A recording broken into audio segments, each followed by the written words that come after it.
اشب آپ جو ہے آج روانہ ہو رہے ہیں کوئٹہ کے لیے، جہاں پر ہزارہ برادری نے دھرنا دیا ہوا ہے، تو کیا سمجھتے ہیں عمران خان صاحب کو وہاں پہ ابھی تک نہیں پہنچ سکے؟ وہ ان کا مطالبہ یہ ہے کہ خان صاحب آئیں گے تو ہم دھرنا ختم کریں گے. آپ کے اس بارے میں کیا خیال ہے؟ دیکھیے، بہت بڑا ظلم ہوا ہے اور جن لوگوں نے یہ کام کیا ہے درندگی اور بربریت کا مظاہرہ کیا ہے، لیکن اس سے بڑھ کر ظلم حکومت کر رہی ہے کہ ان کے وارثین کی تسلی اگر وزیر اعظم کی جانب سے ممکن ہے، اس کو ایک نہیں 100 بار جانا چاہیے تھا. جہاز نہ ہو تو پیدل وہاں پہنچنا چاہیے تھا.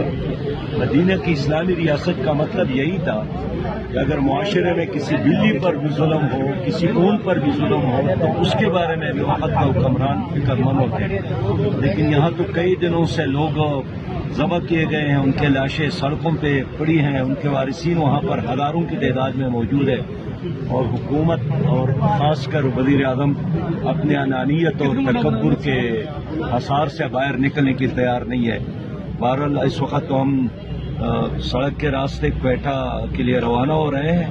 میرے ساتھ قافلہ بھی ہے، جاوید قصوری صاحب پنجاب کے امیر اور باقی دوست موجود ہیں. تو ظاہر ہمارے ساتھ تو وسائل نہیں ہے جو ان کے ساتھ ہے. ان کے ساتھ تو جہازیں ہیں، ہیلی کاپٹر ہے، ہر طرح کی سہولت ہے.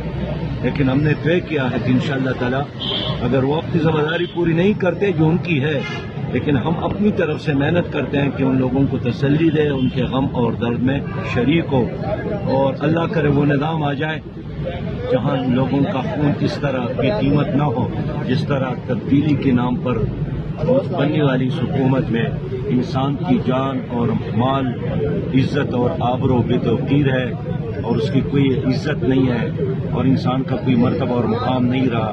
اللہ تعالی ہم سب پر رحم فرمائے.